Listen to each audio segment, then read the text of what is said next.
Do you what? Oh, there it is. Yeah, there. it had to count in.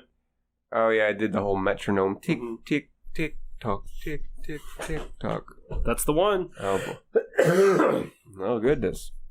Welcome to 2021. Where everything is still on fire, Mm-hmm. just with a bit of spice. So, welcome back to Bound by the Scene. Holy crap, it's been a minute. Yeah, it has been a couple of units. Definitely a couple units of measurement. Things have obviously shifted. I do apologize for the absence. There was holidays involved. There was no notification because I feel like we haven't. You haven't earned that yet. You haven't earned that. You haven't done as you're told. But yes, no, holidays are over. We're back in the swing of things. It's already the end of January. We've already gone through hell and back, as you can tell from our current political climate. But other than that, some housekeeping. How are you doing, Spirit? I have been better and worse. I survived the plague. I graduated, so I'm out of school now. Fantastic. So, there's that anxiety about the future that always comes with that. So, fun times, great times, the best times. If you tried to find better times, you couldn't. I mean, that's what we aim for here at this podcast, is not looking forward to better times. I still have... I normally got a terrible cough, like when things get really humid or things get really cold, that I usually will have for about a week at a time, or like 7-8 weeks out of the year if I'm regularly smoking the hookah, because we don't do good habits here. No, we don't. So I've just had that since Aunt Rona came through. That's since fair. I wore the crown. Well, I mean, that makes one of us, because apparently I was important enough to get the government mandated microchipping for the panorama that was involved, or still involved. We're in the global panorama. Mm-hmm. Yeah, the global panorama. Yeah, you can see the whole thing. You can see the whole fucking thing. So I get my second vaccination in a few days, in a week or so. And yeah, no, it wasn't as special as I thought it was going to be. I thought my arm was supposed to fall off. Yeah. I thought my whole life was supposed to go upside down. I do notice that the pigeons are now actually... you can tune into the pigeons now. I can tune into the pigeons now. Okay, that's the cool. only benefit of that. Other than Is the pigeon network 5G? It's 5G. Okay. It definitely is 5G. Which is weird. There's weird ringing in my fucking ear. It's just... It's so fucking stupid. But other than that, nothing much has changed. Other than I've attended. We attended actually Hajime Kanoko's rope class last year. Yeah. That was a whole mess of fun. 4 weekends of just nothing but crazy ass rope. It's like I had a really fun time watching it, and have been able to practice those skills 2 times since I went to the class. I practiced it twice as well. Managed to actually finally do a social distance photo shoot not that long ago. Nice. Which was nice. So, got to do the Ubi tie. Ubi. But that was fun. But that's about it. And the kink sphere of things has been rather bland. Not a lot of news. I've been super not tuned into kink. The kinkiest thing that has happened to me is I got solicited. And I was like, I'm fucking dying. I cannot tie you currently. Which it would have been like a boost to the ego if I weren't so fucking confused by like how like myriad it was. That's fair. Like, when you've got inexperienced people that approach you and like they won't just be like, hey, this is who I am and this is who I want, or this is what I want. And I'm not shaming anybody that's done that, because like I have social anxiety. I get it. But for the other party, it's like, okay, like we are now playing Zero Escape and the mystery has begun. What does this human being wish for me? We will decode it now. Oh boy, that's interesting. That's very interesting. I know the only other I've been mentally tuned out from kink for a while. Occasionally, I haven't even been watching Kink Talk. Like I'm not on Kink Talk, which is hilariously surprising. But I've been scouring a couple of things. That one thing that came up at one point was someone from the Kink Talk community like scolded a 15-year-old for wearing a necklace that had a lock on it, because to some kinky people, apparently, that is the most heinous thing to do in reality. If you actually, don't replicate Sid Vicious. Yeah, don't do that. Don't yell at a minor. That was a punk rock thing first. It was. Just please don't. Although arguing seniority on social habits is not a thing I'm a fan of either. So. Yeah, and stop and don't yell at children that clearly don't know what the fuck it is. Please don't. Please fucking don't. Just don't let them have their fashion. It's fine. Mm-hmm. If they're in the lifestyle and they're of age, still mind your fucking place. Mm-hmm. But that's pretty much about it. That's the only thing that I've seen that was like mildly egregious. Mm-hmm. But there are still places that are open. There are still things going on, people traveling, people being stupid. But that is the way of the world. They're doing that over there, though. They are doing that over there. The most important part of that is that they don't do it near me. Exactly. So, with that being said, today's episode is going to be the part 2 of Trauma and Kink. Mm-hmm. But mainly we're going to talk about the aspect of the physical and mental problems that can come from kink, like playing too hard, not having aftercare enough. What the hell is wrist drop? What the hell is leg drop? Like those are the kinds of like physical ailments and mental ailments that come with kink that we should probably touch on a bit more so. Okay. At least that's how I feel about it, because while yes, that whole first part of the episode was kind of like a tongue-in-cheek of the whole, like, you must be traumatically involved in your mental well-being to have been kinky. Right. But this is going to be more of a, okay, cool, we've gotten that out of the way. Now what are some of the risks that come with this lifestyle? And while we do that... Right, yeah, we haven't even started the episode yet. No, we have not. So irresponsible. It shows how out of it I am. It's like, I got done with school and I got 4 times the goals. Like... Done with school and 4 times the aspirations in life. At least you have those. I'm still attempting to do something rather dumb with my life. Your goal is to 100% all the near games. That it is. It is. And in 2 months... It's like, it's not something I'd beat yourself up too much about, because, like, you can't practice your favorite thing right now. I can't. It sucks, but I can't. Or rather, you shouldn't. I definitely shouldn't. And the only reason I did a photo shoot was because, you know what? I had the money, I can social distance while I'm doing things, and I had gotten the microchipping, so there's that. And most of the people that you have contact with are, for the most part, like, really healthy. Really healthy, highly introverted, and don't really like dealing with people. Yeah, I doubt you're talking about anybody in, like, the gig economy crew that we hang out with sometimes. No, definitely not. Other than that, so I guess we should get into it. So a lot of the things that I guess we should probably break this up into 2 parts. Do we want to talk about the mental part first, or the physical part first? Because the mental stuff is a little bit more, I guess, touchy feely. I think we should hold on. I'm going to set a timer. So after we've been talking about this for a while, we could transition to the other thing and not have to have Trauma and Kink Part 3. I mean, that is fair. Part 3. Okay, so I think we should start with mental, because a lot of the stuff we talked about in Part 1 was mental, and we can kind of transition into the physical. That works. Okay, so a lot of the stuff that I've seen as far as like the mental trauma that can come from being kinky is one, partnership. Like you built such a strong relationship with your partners, your relationships in kink, because you throw all your cards on the table, and for it to just go away. When you find out that the person either doesn't no longer want to play with you, or that they want to play other people, or that the relationship or partnership ends. Right, the nature of those attachments can sometimes create great depth. Exactly. In ways that usually come from, like, a time or, like, a really high resonance vanilla relationship. Yeah. I think I've made this comparison a lot, like, while talking to people when the local dungeon was open many years ago, in a BDSM 101 type thing, was like, okay, so the concept of vanilla relationships is the mental chase. Like, you have to get to know this person. You want to get to know more about them and everything. So you start forming, and you start dating, and then you start going forward with that.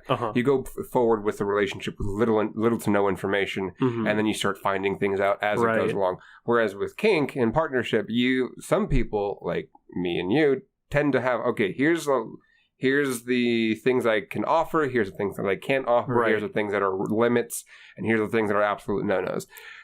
If this we're a subset of the rope community, and I think a thing that we are known for, both good and bad, is that we are first and foremost technicians. Yeah. So approaching things systemically is like knee-jerk for us. Yeah, pretty much. And with that mainframe and with that whole that scaffolding that keeps everything up, that is almost unheard of in vanilla relationships. Like, because you find all that out later, whereas opposed to you find all the other little idiosyncrasies later on because you've gotten everything. I think you find it out as quickly, but it is more subtle because like a first date is an interview.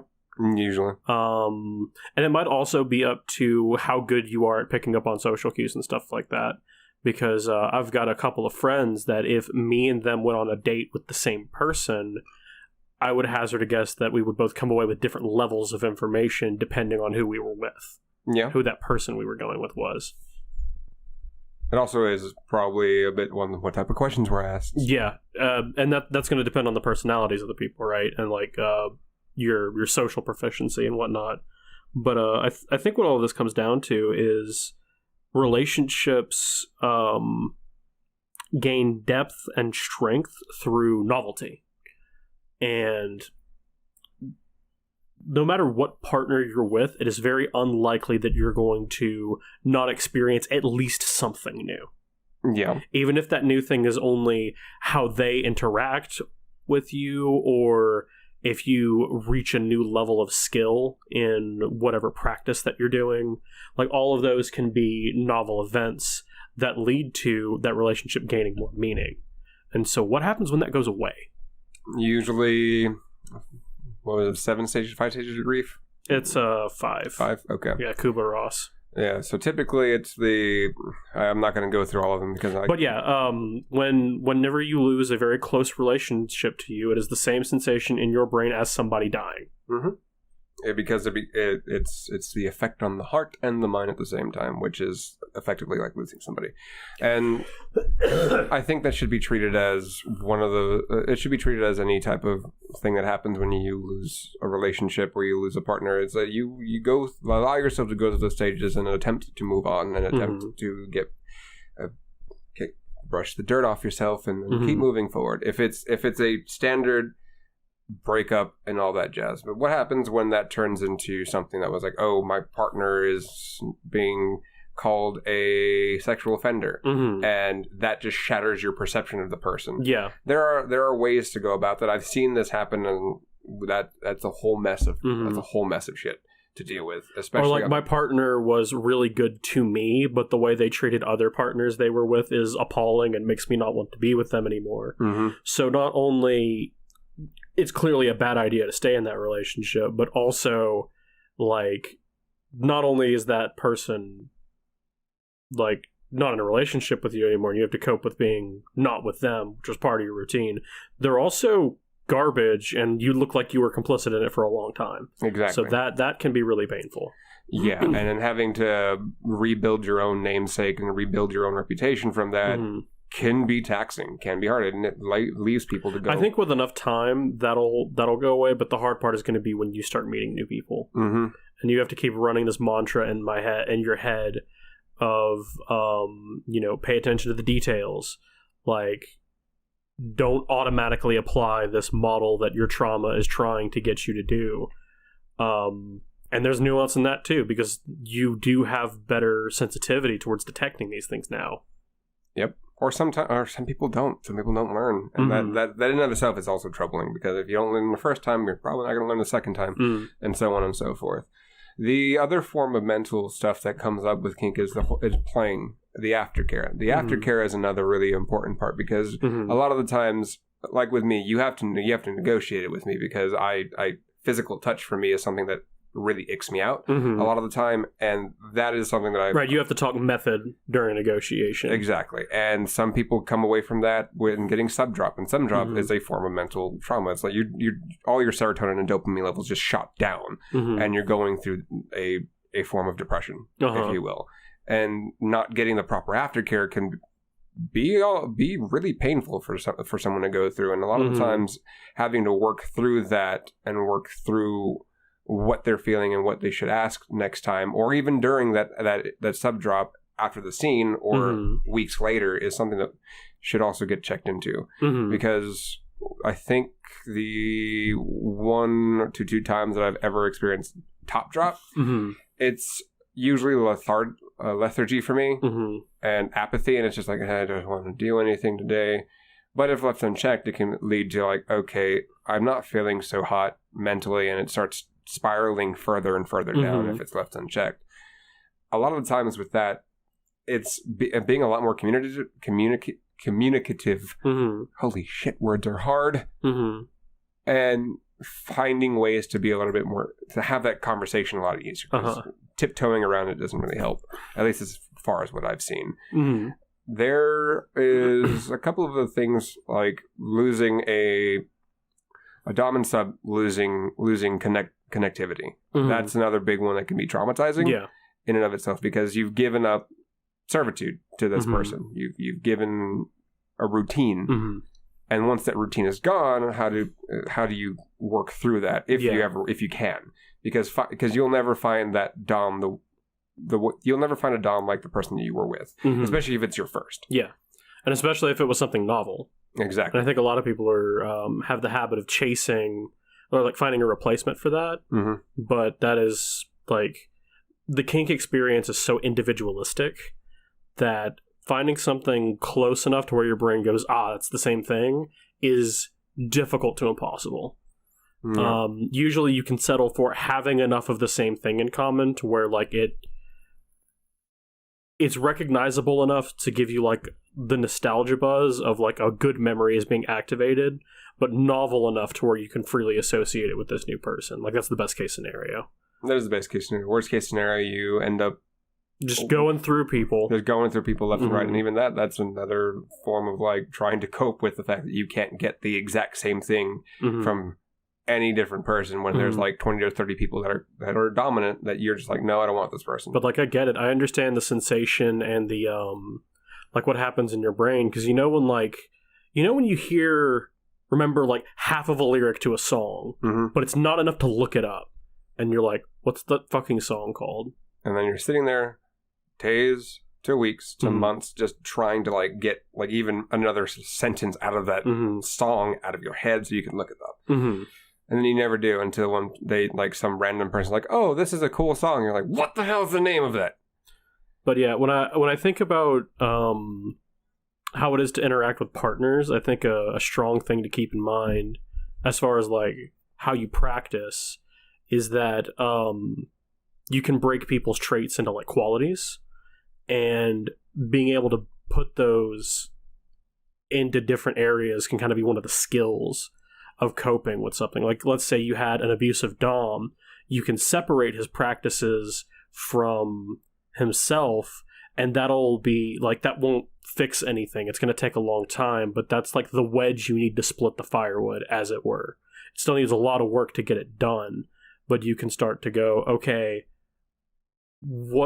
this person did do things that I liked, and I can separate those experiences that I liked and go find them somewhere else. I can go to H-E-B for lunch meat as well as I can go to Walmart, but maybe without the whole screaming at me in public bit. Like, maybe that's not good, and we don't want that. Yeah, and I think the way to separate those attributes is probably the key into doing things, because there's a lot of nuance. There's going to be a lot of nuance in people. There really is. Everyone's going to be different. Everyone's going to be inherently like just a slight, either less spicy or spicy version of whoever. So separating like, okay, this person does spanking very well, but the implements that they were using weren't that great. Okay, find out the implements that they were using and never use those again, but find someone that's really into spanking that you like as well. And the other idiosyncrasies that go along with it, like, okay, the way that my previous abusive dom was, he liked certain rope techniques. I don't like them, so find a person that doesn't do those rope techniques, and then keep going through the Rolodex, if you will, and searching, and that's another way of doing things. The other one that's probably the more serious mostly traumatic one is a master-slave relationship. Yeah. Because I like to kind of like say that it's like a different form of marriage because there's a lot more that goes into that. Mm-hmm. Like sometimes it turns into a 24/7 aspect of lifestyle where it's an ongoing thing day in and day out, which also has a lot of routines just like DS does. What I see the most often is 24 hours, but on specific days. Okay. Like they remove the whole 7-day aspect and it's just on... Yeah, it's not because people have lives and like, you know, people need to do shit and have like healthy relationships. It might be like, okay, master-slave dynamic, but it's only for the weekend. Okay, I haven't seen that. I've seen people really stretch the 24/7 thing. Like they're living together, they have like 3 different collars for 3 different events, and they have a permanent one that never comes off. Some of them have even tattooed their slave numbers on them because you can get that done. Yep, nope, it's a thing, and then the relationship ends. I'm getting like weird like class consciousness vibes from this. Like I feel like you have to be a little bit independently wealthy to be able to live like that. You do. There is a bit of wealth that comes into that because you're talking about you're able to support a whole person. A whole person that is not putting any money into the household. You have a child. Arguably, with the money draw of an adult, like yes and no. Some of them have broken it down to where both of them do work, but there's like there's little like hints like, hey, if they're going to work and the person works at a corporate professional job, there's the money aspect in that, right. And the other person does a whole other job as well. They change out the collar so that way it's nondescript. Like when I was in Japan, in Yokosuka, I'm not going to tell you anything more about that. There was a person that at the register that had a rose gold collar. And there was some money in that. And they're just, this is just what I do to do it. It's a thing. There is a bit classist in that aspect because most people like you or me can't afford that lifestyle. Personally, I just don't want that. That's a lot of headache. But when that ends, when that leaves, you're talking about all financial stuff being now separate again. 1. 2, if the household was bought separately, that's a whole different thing. If there was any children involved, that's a whole different thing. Like it turns into this weird thing that's almost like a pseudo. Well, it's like imagine the amount of stress that comes from going from making. Actually, most people don't have to imagine this. We do because of how we grew up. But like when you turn 18 and everything is your responsibility now. Yeah. Like you get to re-experience that. You get to go from everything being taken care of you to holy shit, what's going on? I've got all these decisions to make. And it works both ways because sometimes I've seen some masters end up giving their entire like account and banking information and having the slave manage the finances. And there's also that. So now both people are back to square one. They go from cooking home-cooked meals or getting home-cooked meals cooked for them all the time to eating fucking McDonald's on every day and a late night, or going to Subway because they think it's a fresh thing. And they can tell them how to make the sandwich. Exactly. Yes. You have that. I hate people that do dommy things to like get a rise out of people to non-kinky people. Like that's a whole other topic that we're gonna have to save for later. But I think that can like reflect to another traumatic thing because being certain identities within the kinky sphere can have people treat you in ways that would be traumatic over time. Like, like let's say there's 2 people in a casual setting. One lets it slip that they've done sub stuff. The other one's a dom person, and they don't quite step over the line. But there's like that microaggressive level of playing that you're just like. Oh yeah, I know what you're talking about. Where it's like the dom thinks they're flirting, but they're not. The sub's getting uncomfortable because it was an accidental slip of the tongue, and they're not trying to flirt. Yeah, no, boy. And that can become a form of like institutionalized-ish trauma where I have to put up with this if I want to be in the kinky community, but this sucks. Because, like, I like to switch on whether or not I'm being treated like meat. Yeah, like that's a whole thing that people have to also, like, turn on when they get into certain spaces, because it's not always that this person is a random fuck toy or something like that, or just going to be a service sub to anyone and everyone. That also is an underlying traumatic problem that I believe women, female identifying or female passing people tend to get thrown their way a lot more than than other people like you or like me. So that's a whole mess in of itself, and I believe we touched on it. I've known a couple of like fairly attractive service tops that are treated like that too.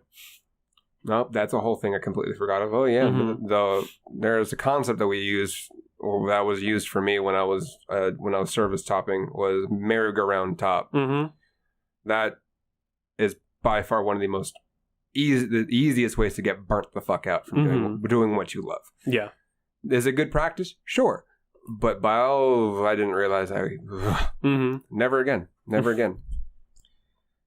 And that's how I got my physical fucking ailment. And a lot of just bad juju. Anywho, what mental traumas do you think people encounter in kink that aren't related specifically to relationships? A lot of it has to do with well, not a lot of it. I think some of the other like smaller bits of it are from pickup play. Pickup play, I personally have done it. I don't mind it because convention will allow you to do that. And I think the biggest thing is like finding someone that you just really vibe with a lot, had a great scene with at a convention, and you never hear from them again. So that's like when you're a kid and you meet somebody in the McDonald's play pit. You're never going to see that child again. Or you were in an Xbox lobby and then you go This is as a kid, by the way. You're not like a 45-year-old man hanging out in the fucking McDonald's play pit. Please don't do that. Don't do that. Don't do that. Or like don't be old. Don't be old. Spirit 2021. Says me, who was older every second. That's the mood. Or when you sign on to an Xbox, your old Xbox lobby, and you see the last seen 13 years ago. Yeah, the trauma. That's about how it is, and that's one. Pick up and play can lead to age and kink is something I want to talk about at some point. I think that's a good one. Because most people probably thought we were going to talk about it in the Elders and Kink episode. We talked about elders not at all. Elders, like people who are actually old. Elders, but not really. Yeah, well, that's definitely gonna have to be a topic. Age and kink. Oh boy. Also, I think an age gap. That's something that can be a traumatic thing because a lot of the people that come into kink fresh, green behind the ears that are 18, 19, 20, the younger, the more impressionable years, get preyed on a lot by people that are. Yeah, there's a lot of grooming. There's a lot of like very young kinksters, generally of age, but sometimes not, which is a problem, that get molded to the point where anybody that's playing the same game as them, it's really easy to take advantage of them. And I hate that. That's another thing. What is another really, really bad thing? What do you do if you're groomed? Like, how do you react to that? Reach out to other people that are around your age group, but even then it could be people in your age group because some people quote unquote grew up too fast. In reality, you just experienced very, very, very early on that certain ways of the world are a thing, and you can manipulate that to your advantage. Reaching out, grooming is another thing that is probably one of the more pervasive traumatic experiences that I've seen because it happens to just about everyone. I would say that behind consent violations, it is the single most common kind of trauma. Yeah. Honestly, reach out forums are a good thing. I know there was something I was reading on Reddit about grooming and kink about a 19-year-old then, now 20-something-year-old, like realizing what had happened with one of their previous masters and just like went to Reddit and was like, hey, someone help. And they got a lot of good information out of it, which is good, which is something I usually don't say about Reddit. That's another thing. Also, no, that's also part of grooming. A lot of well, no, I wouldn't say that. Chasing the bigger names of kink, that can lead to some really bad stuff. I'd say same genre as grooming, Yeah, that's a similar being able to use your reputation, or not even use, because like sometimes like I need to phrase this very delicately, because I don't want to say people do it to themselves, but like, if you chase after somebody with a big name and you get what you were looking for and you're unhappy with the result of that, I'm sure a certain amount of that can be put on the person you're chasing, but like, that's a situation that like was set up and unrealistically. The cards were already against you to begin with, and it's a shitty situation. Because like, again, I don't want to blame anybody who has done this, because like, I absolutely get it. Like, you know, we paid money to see one of our I'm gonna say like pseudo mentors teach us rope, and like having that same mentality with wanting to do a scene, I feel like that's common and in not all cases bad, but like it can lead to some of your mental getting fucked up. That and the fog, the haze that gets that clouds your eyes when you're doing this, it will get removed. That's a thing, and people do tend to have a hard time with that when the stars in their eyes get like completely just kill your heroes. Always kill your heroes. That is a number of them that I've seen.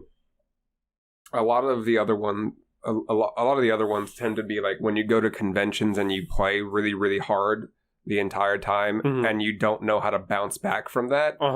Like almost like a con drop, if you will, but you now add on the physical and mental stuff that you It's like people don't have these skills that go along with endurance. Yeah. Because like anybody that's worked out a lot knows that endurance is as much of a skill as it is a conditioning thing. Looking at you, marathon runners. Yeah, you unholy heathens of sprint. Fast people. Fast people. They go fast. Sonic fast. People, if you will. Gotta go fast. But yeah, if you don't have that skill, you might be put in a bad place for like a convention. And you see that a lot with bright-eyed, bushy-tailed people of all ages. That it's not just a young person thing. That's an all-ages thing.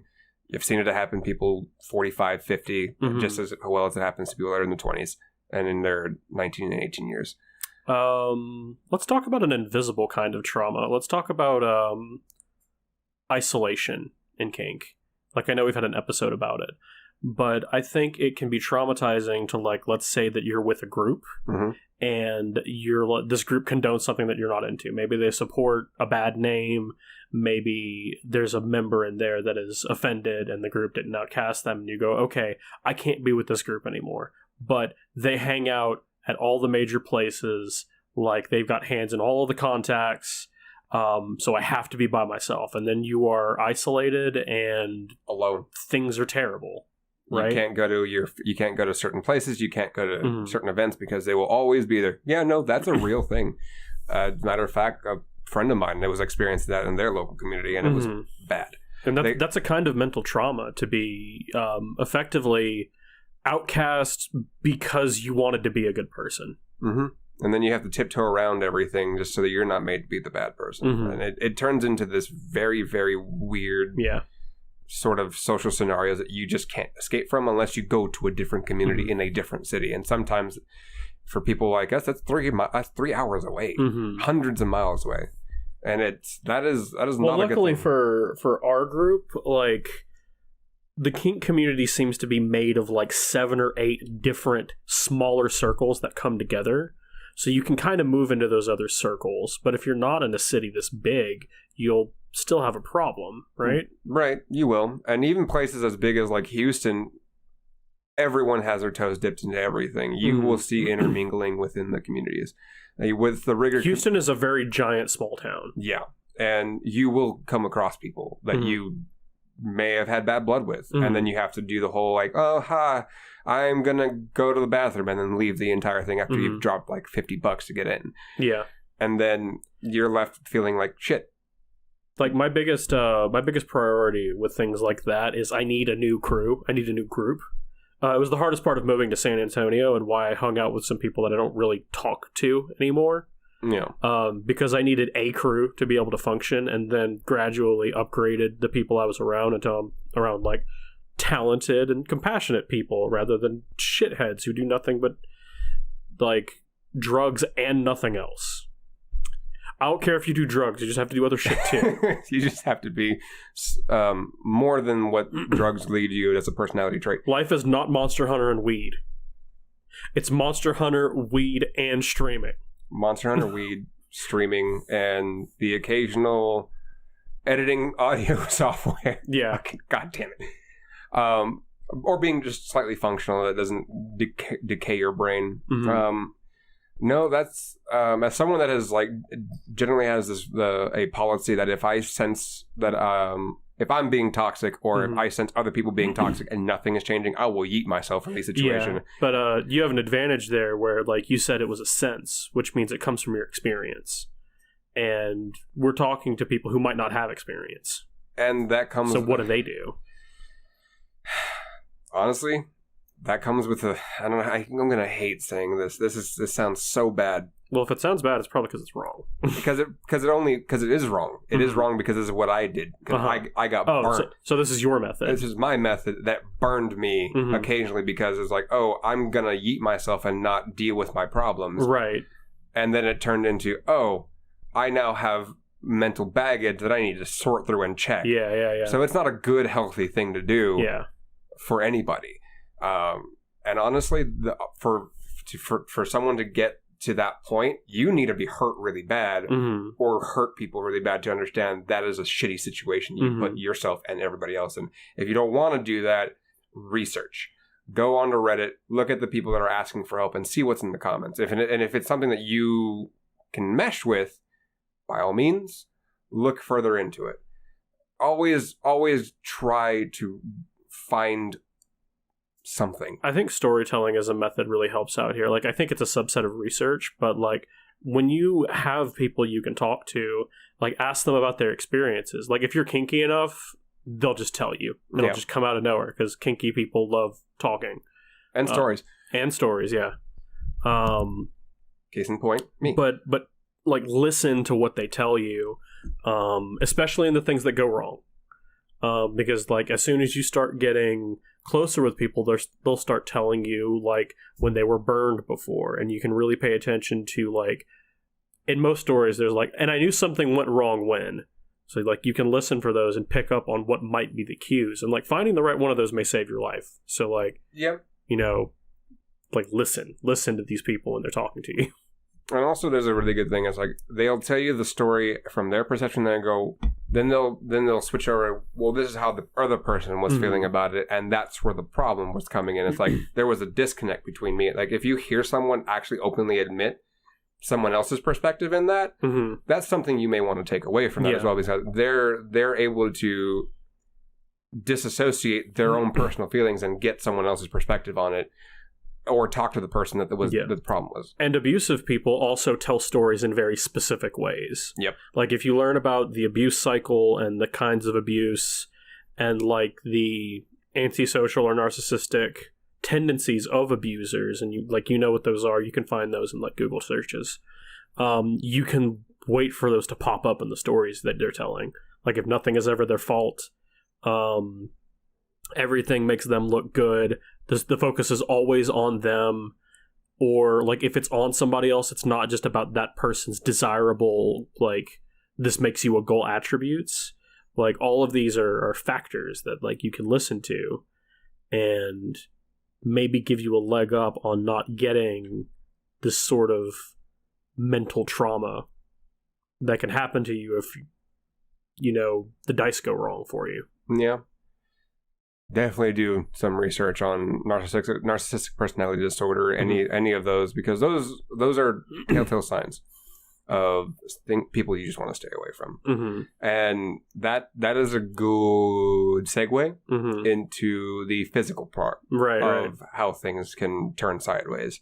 We talked endurance a minute ago. Yeah, endurance is a key factor into play, because your first scene ever. The first time you play, the first time you ever hit subspace, top space, whichever side of the slash you're on, there's a lot of physical stuff that goes into it. If you're a bottom that is taking a really good beating, or doing a lot of rope, or even something that involves service submission, because it's also a scene. There can be a lot of mental and there can be a lot of physical wear on that. Like if you're doing a service scene where all you're doing is on your knees for an extended period of time, you're being a human object or this or that.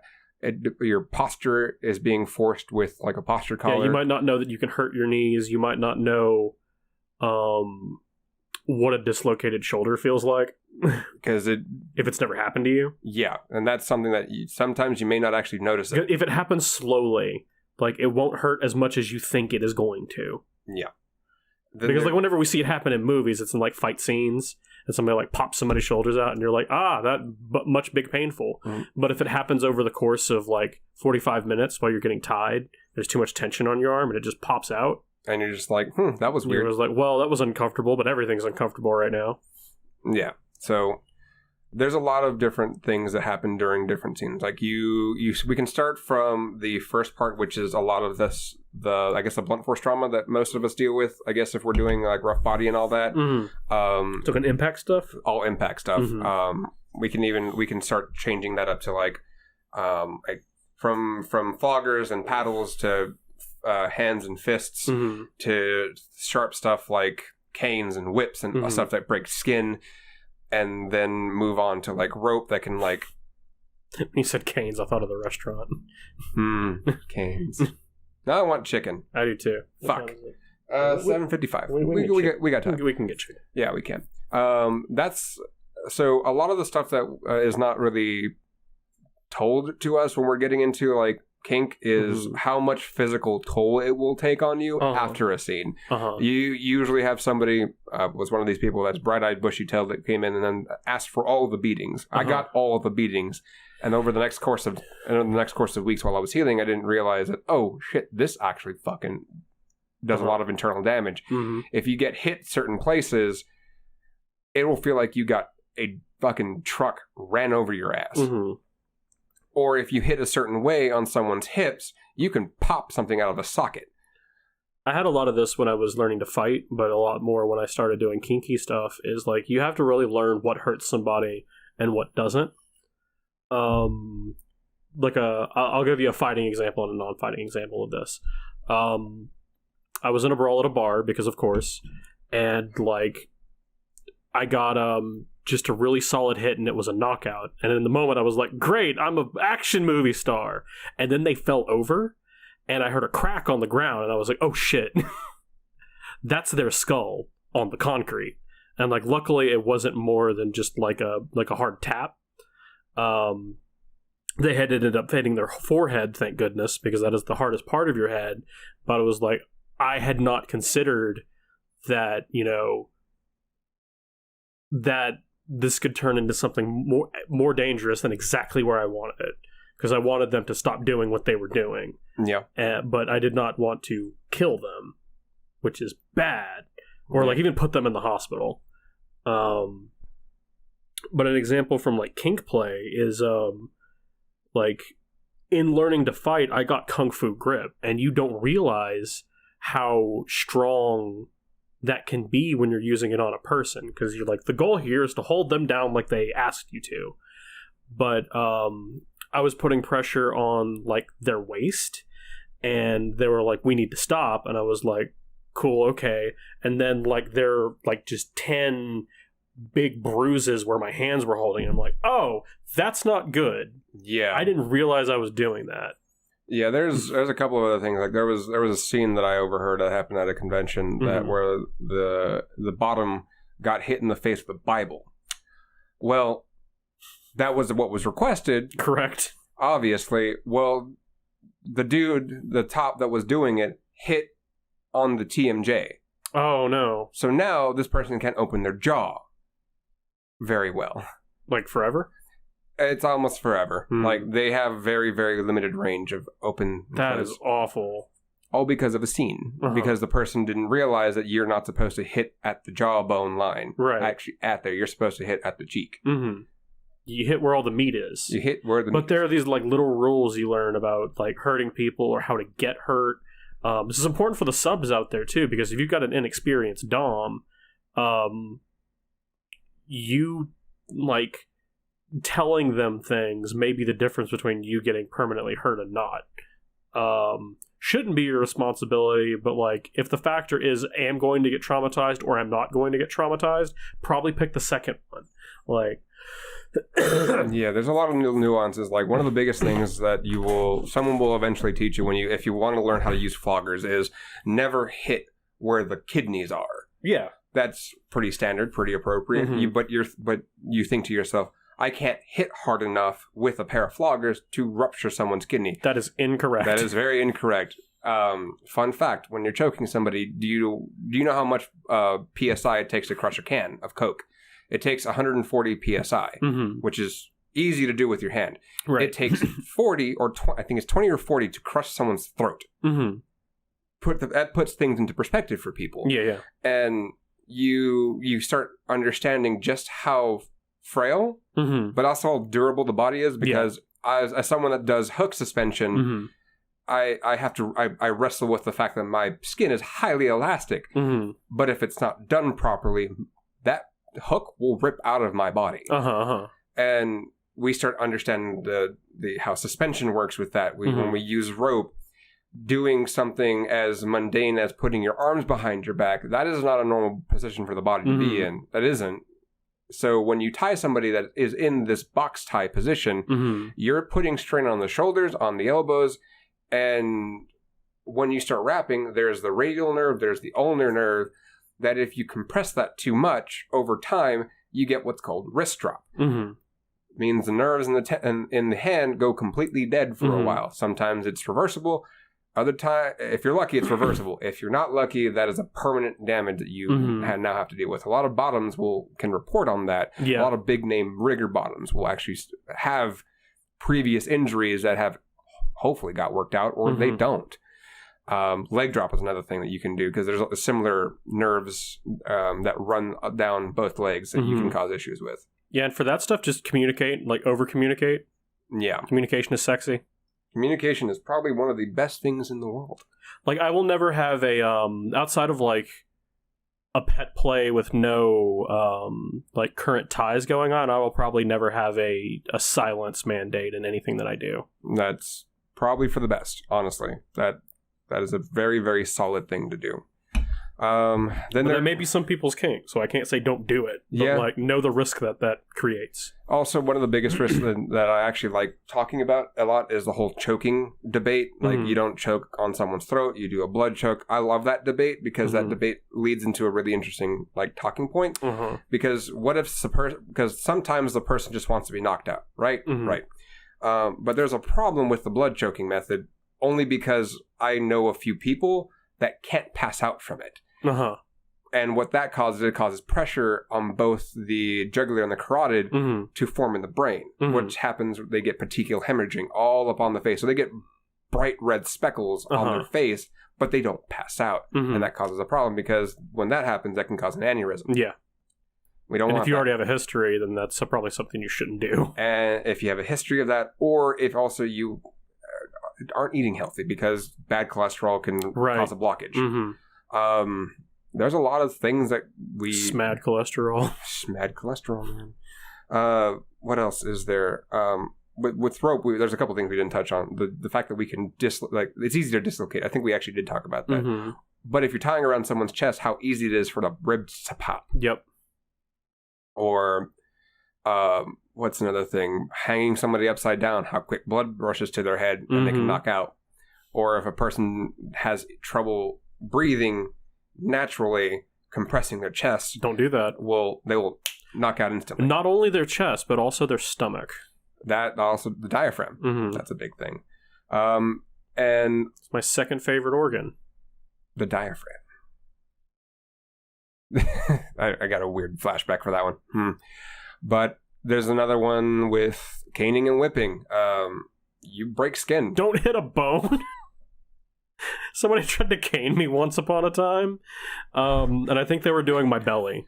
But like, I think somebody like made them laugh or something, and they like nailed me in the knee, and I was like, okay, we are stopping right now. This is the worst thing I've ever felt in my goddamn life. That is a very interesting one. Why would I get the I get it, but I don't. It was very casual and an example of why you shouldn't just do random kinky shit in the middle of a party. That's fair.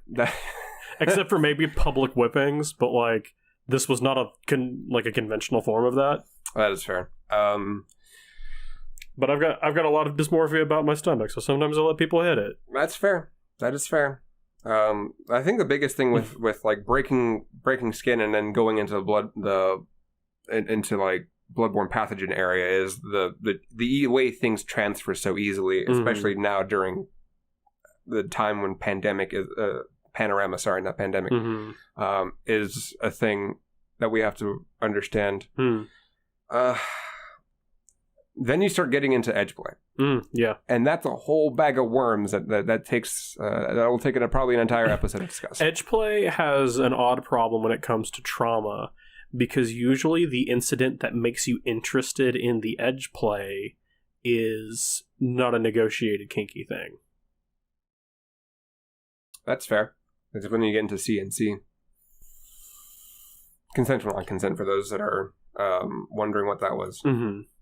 Or like if you were from the emo era, like yours truly, and you discovered you liked knife play through some less than stellar examples of the practice for the wrong reasons, maybe you discovered you liked blood play through that. Yeah,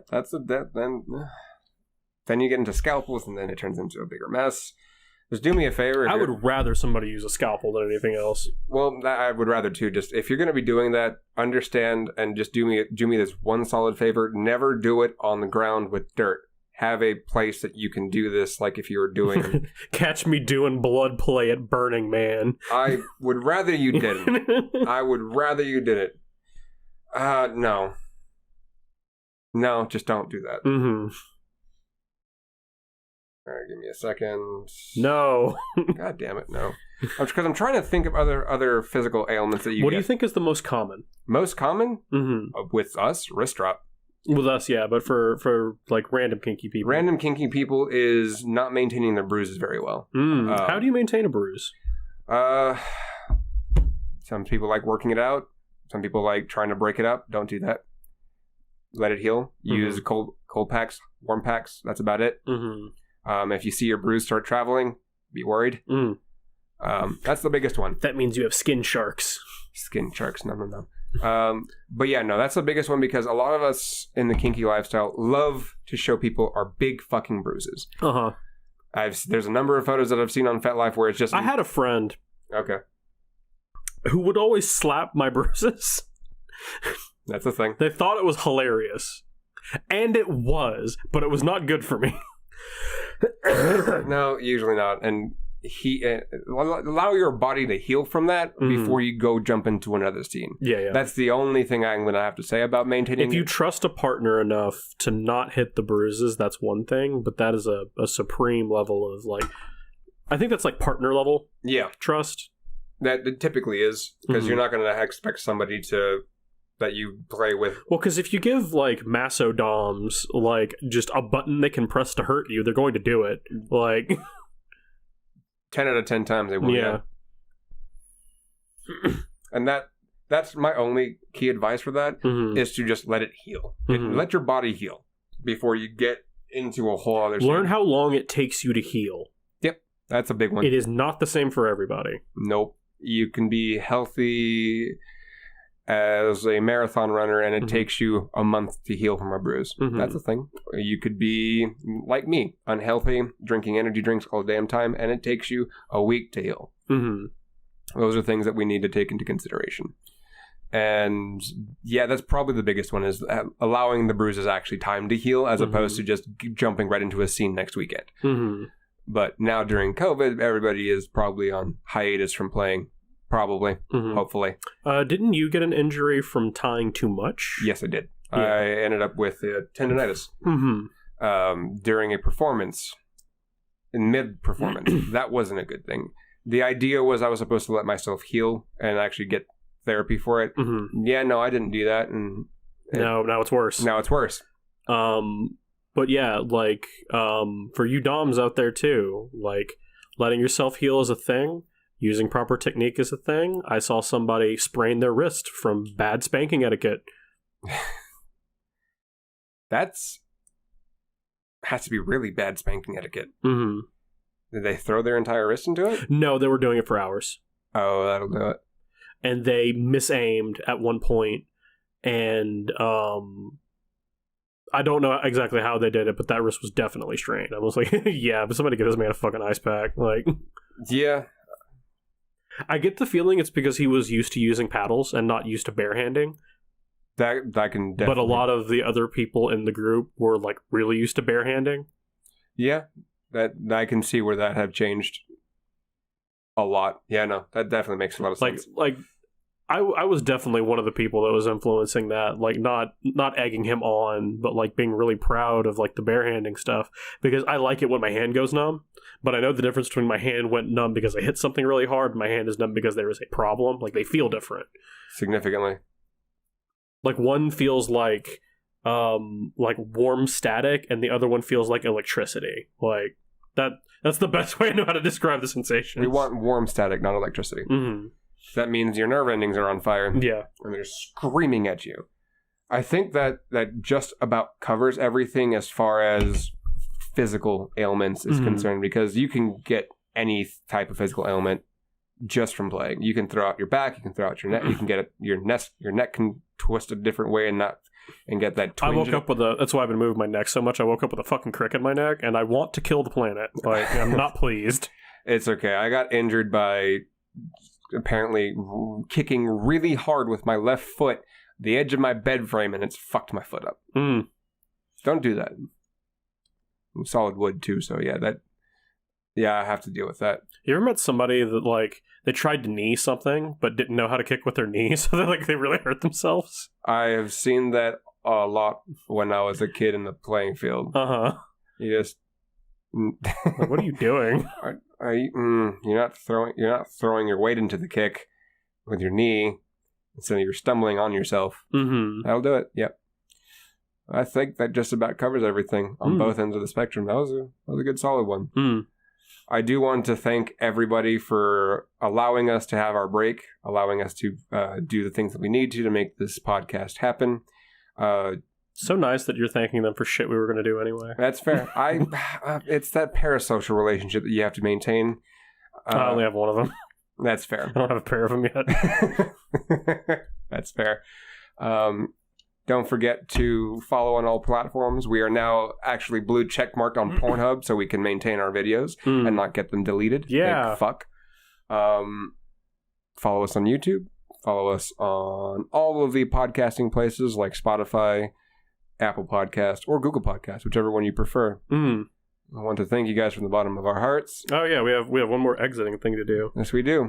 We want to start collecting testimonies from people and maybe sharing a couple of them on the show. Just like we said earlier, kinky people love telling stories, and it would be great to share some more of these tales.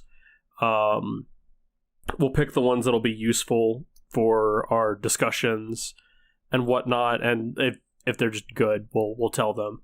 But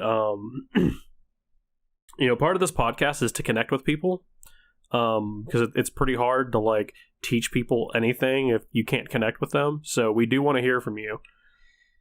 Yeah, we do. We want to hear exactly what type of stories you have, and at the end of each episode, we'll attempt to read them. The ones that don't necessarily pertain to the episode, we'll read at the end. If they're relevant to the discussion, they might even become like a centerpiece. Yep, that's always a good possibility. And with that being said, auf Wiedersehen, au revoir, Jeanette. We'll catch you next time. Peace. Can I get a higher?